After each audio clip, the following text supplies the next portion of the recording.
Welcome to the Baja Rally, where off-road dreams come to life and adrenaline knows no limits. It's not just a race, it's an off-road adventure like no other. Buckle up and get ready to conquer the rugged terrain of Baja, Mexico, with Icom Senior Sales Manager John Paul and the Baja Rally team, as they discuss the event and how Icom's Sat 100 radio played an important role at the rally.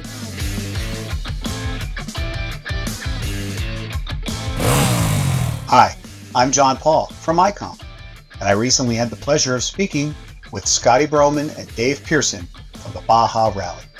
I got an insider look into the event and saw how Icom's Sat 100 radio really helps streamline their entire communications platform.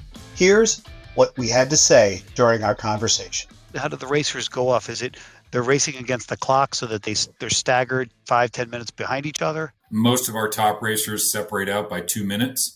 And so depending on the quality of the racer and the motion that they get into, it's very possible they'll spend most of their day riding by themselves, searching for key waypoints throughout the desert and throughout the terrain. And sometimes that involves a road, sometimes it involves a trail, sometimes it involves a compass through the sand dunes with no markings whatsoever. And so it is one of the challenges is they spend a lot of time out soul searching, and we try and keep them that way a little bit.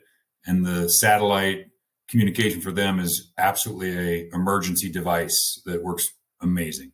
That device connects us as an organization, and then it also then connects us to our racers out on the field for emergencies. So it really serves two purposes.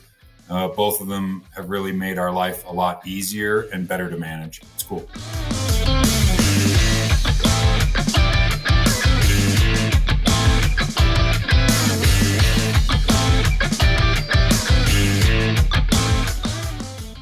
Our most recent rally just took place. The use of the push-to-talk satellite radios is a complete game changer for the speed and the way in which we can respond to a sudden and urgent emergency. Ezekiel, just on standby. Do not fire the helicopter up. Over. So the nearest moto medics are too far away.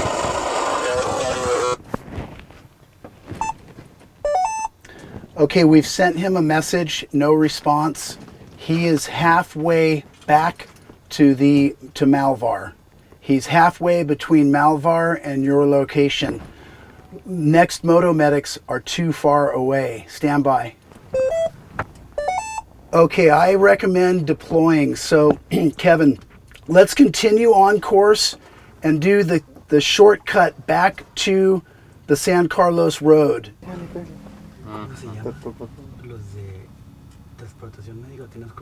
We had a report of one rider saw another rider hurt and kept going.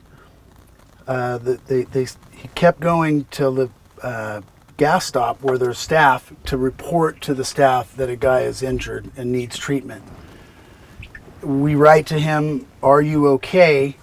He receives a message and replies, "No, he's not okay." Then the next message is back to him, "Do you need medical assistance?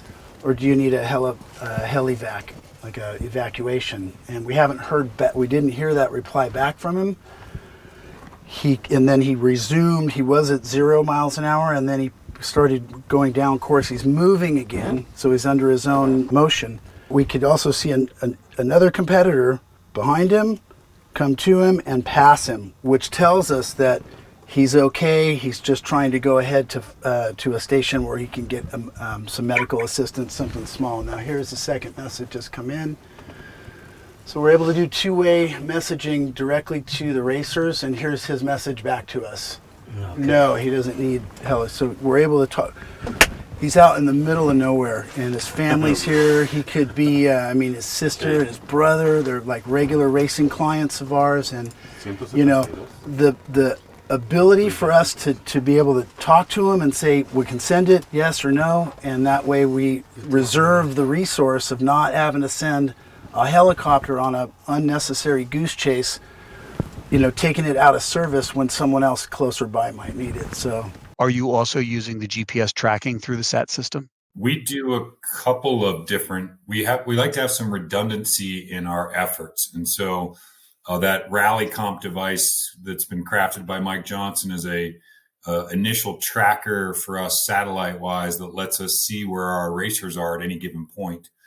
We require, to Scotty's point, we require them to carry the sat phone as well as a two-way communication device, because that provides us far more instant communication with these guys when things go a little bit south. If life is good, they never pull it out of their pocket.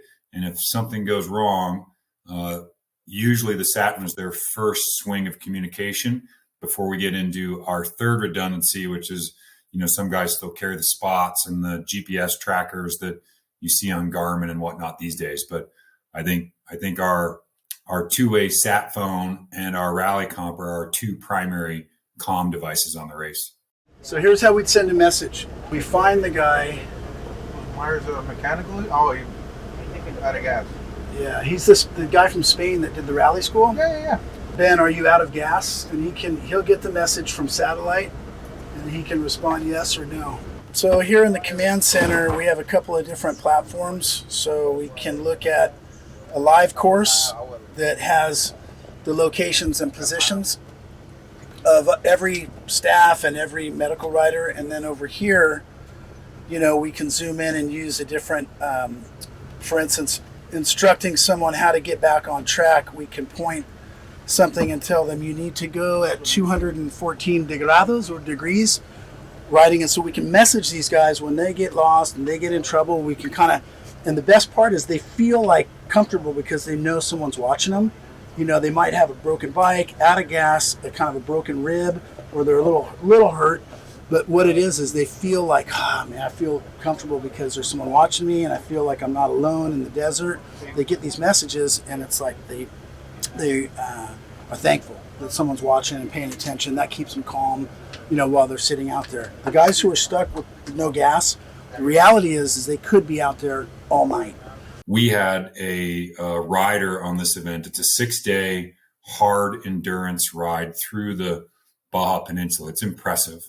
And I think we were day 4, and we had a rider that had a mechanical problem, blew a front tire, ultimately damaged a rim, and he couldn't continue.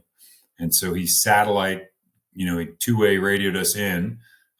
We had a chase vehicle in relatively close order, and so we started navigating that way to go get him. In the effort of doing that, we came across another rider that had a down in an accident and broke a leg, and he was literally pulling out his satellite communicator as he radioed us as we came over the hill, and we caught him. So the rider that was ahead listened to a lot of the comms, and between the rider ahead, the helicopter, us on site, we not only figured out how to get him and his body out and for care, but we also managed to extradite his motorcycle at the same time. So it really ultimately worked very smooth for us.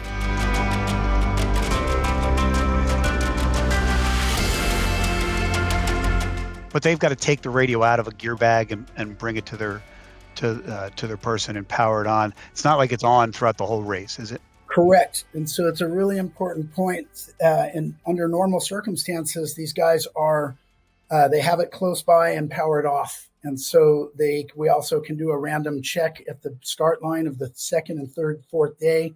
If they've been using it and not recharging it, and they come up with a short charge, we're there to replace it for them and give them a warning and tell them that, we can swap it out if they happen to be low on battery and it becomes a penalty later. But I would also could share a screen and show you how we state our rule book mandate for this device and how we name the device specifically by model and make in the rule book of what is required they also must acquire the sat radio from a single source so that the programming, there's no chance of having a wrong program.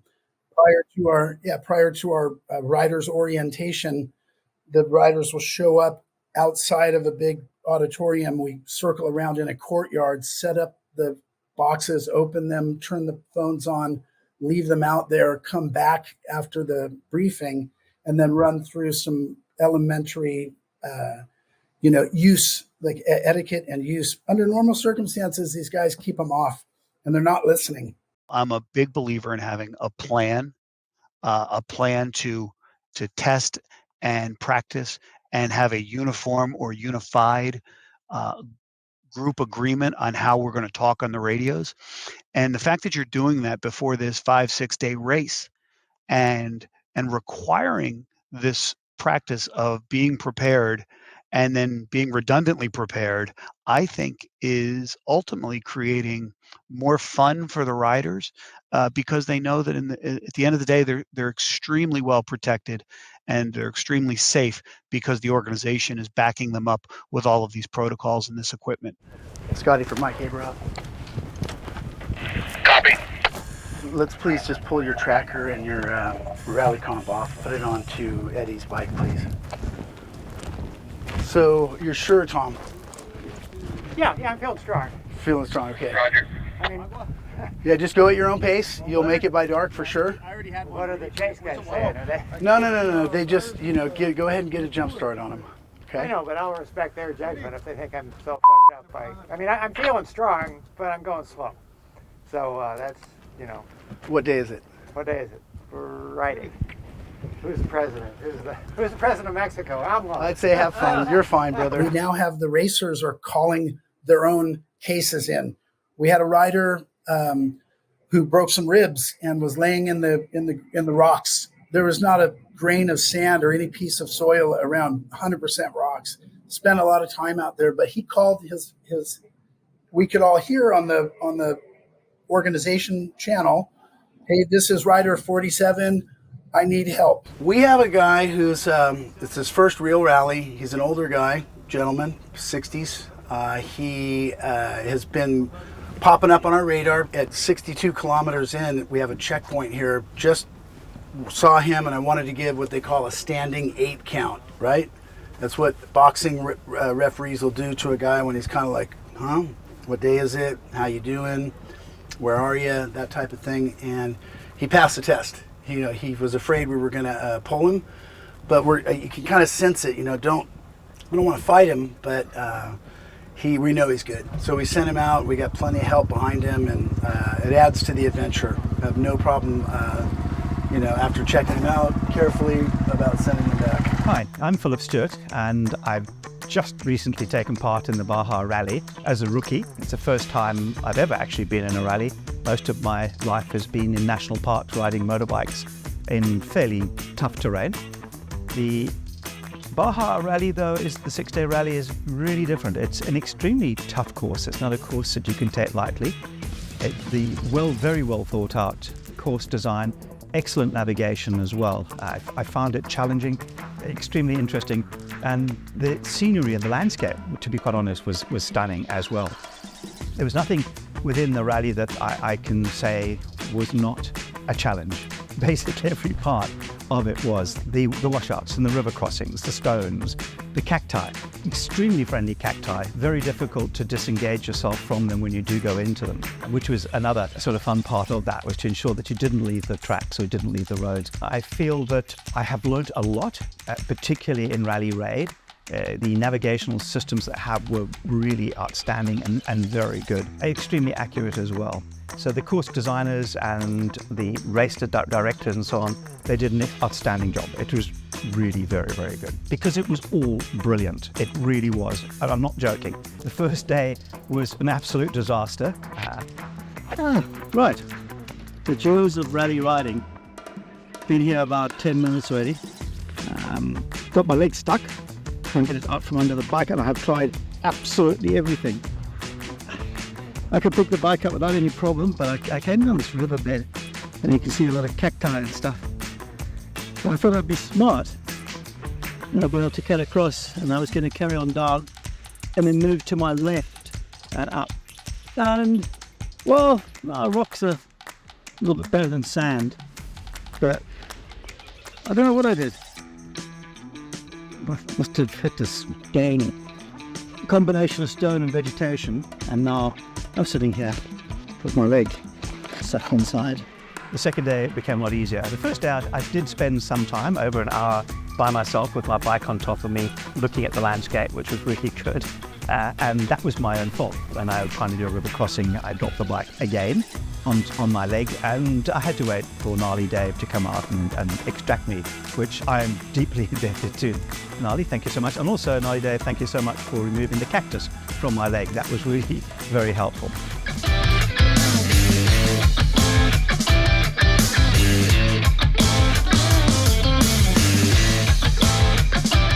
David has come on board as an official for the whole event after being a client for a number of years. And David, when he first started, our protocol was to have a Cessna flying around up at 10,000 feet for 6 or 7 hours at a time.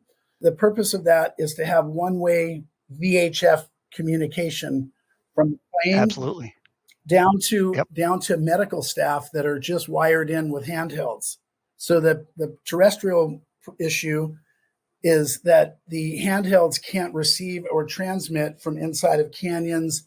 I mean, they're essentially worthless for any distance or topography. So the purpose of the plane was that we could easily communicate through the plane to the mobile medics that are constantly wired when listening for a call. Hey, Moto Medic 5, you've got a call ahead of you. Proceed fast. Then they could use the relay to give a sat phone telephone number to then collaborate with the pilot and the paramedic on board the rescue chopper to collaborate to together determine whether or not there's a consensus to deploy the helicopter for this case. So instead of one person, it's two. I took third pro at this race last year and then migrated myself to Saudi Arabia for the famous Dakar rally that happens through Saudi in January. And so it was cool to come back and get connected with Scotty and help out at the event and really see it from both a racer perspective and an organizational spin. So I've enjoyed the efforts for sure.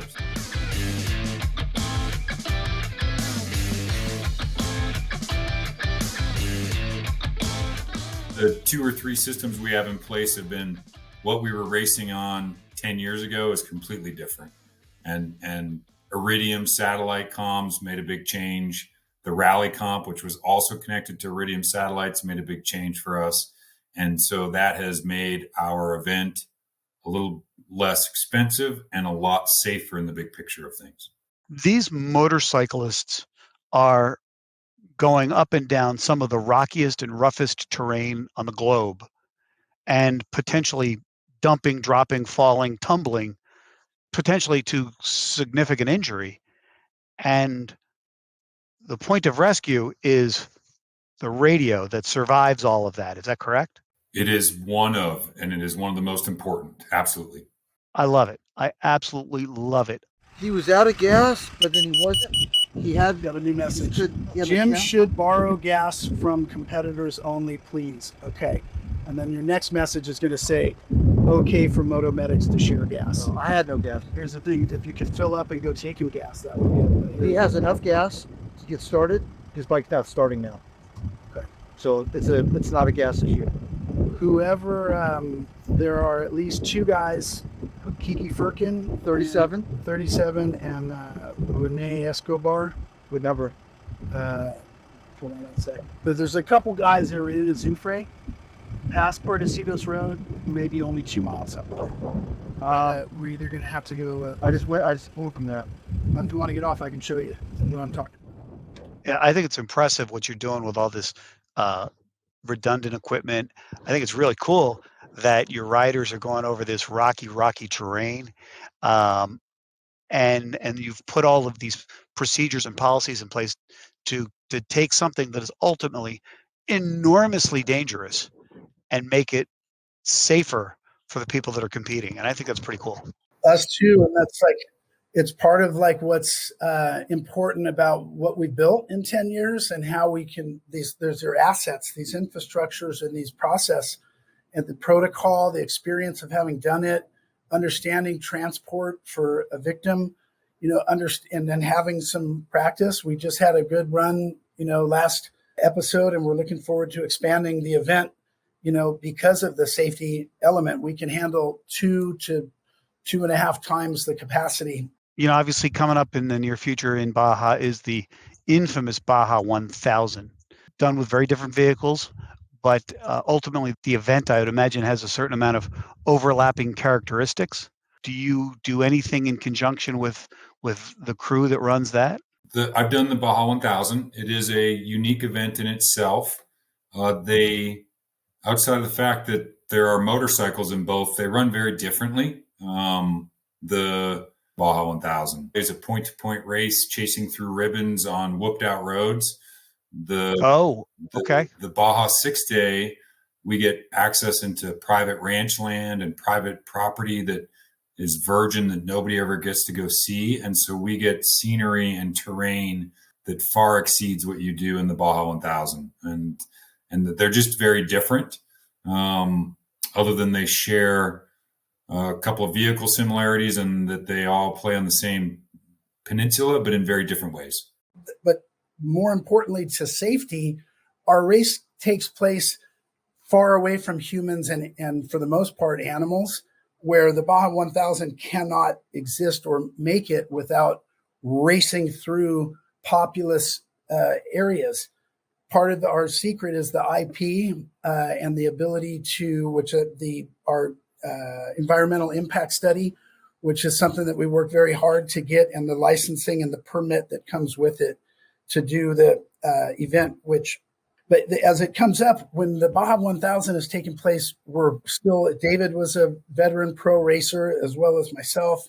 I used to work inside of the organization at an arm's length and the other organizations. And, it's good for the sport, but I created Baja Rally as the motorcyclist's answer to SCORE's problem. SCORE being the sanctioning body for the Baja 1000 and Baja 500. Safety for motorcycles, driving with big trucks on the same course and getting hit or not having enough precaution. And so the whole impetus of Baja Rally, a lot of that just basically sprang up from solving an existing problem for motorcycle racers. This race is different. And for a lot of people, we have to explain the differences. And sometimes, it's not about banging bars. It's about strategy. This game has a strategy component that you don't see in normal desert races, because often with a 2-minute spread, you may not know where you are positionally on the course at any given time, and you may not know what position you're in at any given time, because at every start of every day, the order gets reorganized based off of the results of the previous day. And so the game goes beyond just simply racing fast, and it becomes also racing intelligently and being able to look at the strategy when you come on across other riders. So there's a whole different aspect to this race than just putting your throttle down and trying to, work your way through some ribbons or a GPS course. It's one of the things that I think gets Scotty and I both passionate when we compare ourselves to other type of races. As convertists, we've converted from the one side to the other and seen both worlds. Until you've landed on Mars, you don't really know what it's like. So you remember the first time you landed on Mars? Well, the converts, when people convert from traditional motorcycle racing and try this rally thing, it's like playing chess and you're strategizing over a long period of time. David raced the 1000, as did I. When you go home after that event, you don't tell your neighbors, oh, it was fun. It was the most fun I've ever had. It is stressful and it is hard. And the Baja 1000, you come back from it, fun is the last word you just use to describe it. And racers in that event spend as much as a week or more, several days at the least, to practice and pre-run. And that costs money with hotels, gas, support trucks. And guys are practicing for Baja 1000 for weeks in advance, costing money and time. In the Baja Rally, you have 6 days, you get all the mileage. It's 1,000 miles. Our fastest racer in the last one, 1,000 miles of racing over 6 days, 23 hours, just under 24 hours. Very similar to the experience at the Baja 1000, 1,000 miles, 24 hours. but you're spending it over 6 days and making friends with everybody. You start fresh every day. It's a cool dynamic. When you're out there with us, I mean, we're going to have the best time ever. What's next for your organization and streamlining your technology? And how can Icom be a part of that? You're going to turn it into a sexy little flip phone that weighs 8 ounces. That maybe it'll just be a holographic image that wraps around your wrist. Maybe we'll get up to full head display with our goggles with a microphone. It's coming. I know you guys will keep thinking of new stuff, and we'll keep trying it. Given what we have today to what we had 10 years ago, what was a brick is now far more a feather, you know? I cannot tell you how thrilled and impressed I am with the way your organization is using technology to improve safety, as well as your communication to the riders and to the competitors to help them have the time of their lives with whatever stress it brings. I think the great joy isn't in the competing, it's in the completing. And that's where they say they had the best times of their lives. But during the event and preparing for it, knowing that they have the best equipment and the best preparation is a testimony to the preparations that you help these guys go through.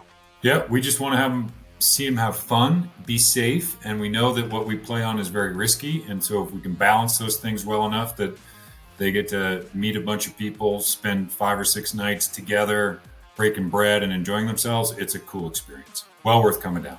Come see us, John Paul. We'll get you lost in the desert. That's what our job is to get you lost in the desert and hope that you can figure your way out, because it's about getting lost in Baja. Lost in the Baja.